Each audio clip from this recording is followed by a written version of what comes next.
Thank you so much, Chairman Bishop. I appreciate it. Ranking Member Grijalva and members of the subcommittee, I'm grateful to be here today to testify in support of my bill, H.R. 930, the New Philadelphia, Illinois Study Act.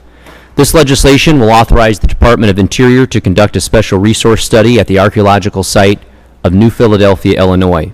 The purpose of this study would be to determine the feasibility of designating the area as a unit of the National Park Service.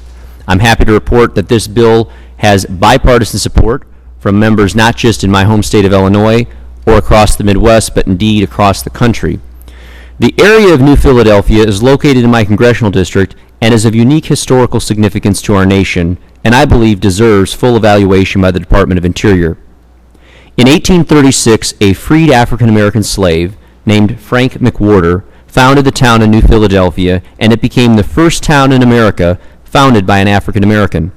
The town was one in which both whites and blacks lived together, and their peaceful coexistence was not broken even by the extreme strife of the Civil War. New Philadelphia illustrates one of the best parts of the American story, self-determination. A black man from a slave state was able to purchase his own freedom, relocate his family, and not only start a new life, but also found an entire town so that others might have a similar opportunity. New Philadelphia also became a stop along the Underground Railroad. This is a remarkable narrative from a very difficult period of our country's history, and one that current and future generations can learn from. Having a national park designation would help preserve this remarkable story for all Americans. Furthermore, out of all of the national parks in our country, less than 5% are currently associated with the African American history of our country. Given all of the positive impacts and rich contributions that African Americans have had in our country's history, I believe we must increase that percentage.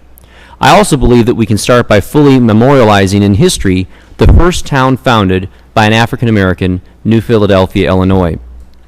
For those members of the committee who haven't had a chance to visit Central Illinois, let me share with you some of the other historical sites in and around New Philadelphia. President Abraham Lincoln's home, which is already part of the National Park Service, is nearby, as is his tomb.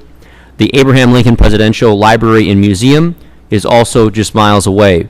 Just across the Mississippi River from the New Philadelphia is Hannibal, Missouri, which draws people who want to see the childhood home of Mark Twain and other related Twain visits. Visitors from around the country and the world travel to see these areas, and I believe New Philadelphia is an excellent addition to an already historic corner of our country. In 2005, the site became listed on the National Register of Historic Places, and then in 2009 as a National Historic Landmark. And just this past year, the site was included in the National Park Service's National Underground Network to Freedom program. I believe allowing the Interior Department to bring in New Philadelphia as part of the National Park Service is the next step to ensure that the area is always protected and that visitors have a world-class experience.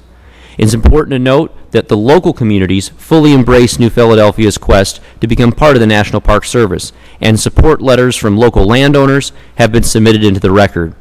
I'm also delighted that in your second panel, Charlotte King, who is the director of the New Philadelphia Association, will testify in support as well. I'm pleased to report that the New Philadelphia has received the attention of our colleagues in the other chamber, the Senate. Senators Mark Kirk and Dick Durbin from my home state have introduced companion legislation, Senate Bill 1328. And it's my hope that this committee will take the lead in moving my version of the bill so that our friends in the Senate may then follow suit. Thank you again to the committee for holding this hearing. I appreciate your time and consideration of this legislation and in making this important part of American history known to all. And with that, I yield back, Mr. Chairman.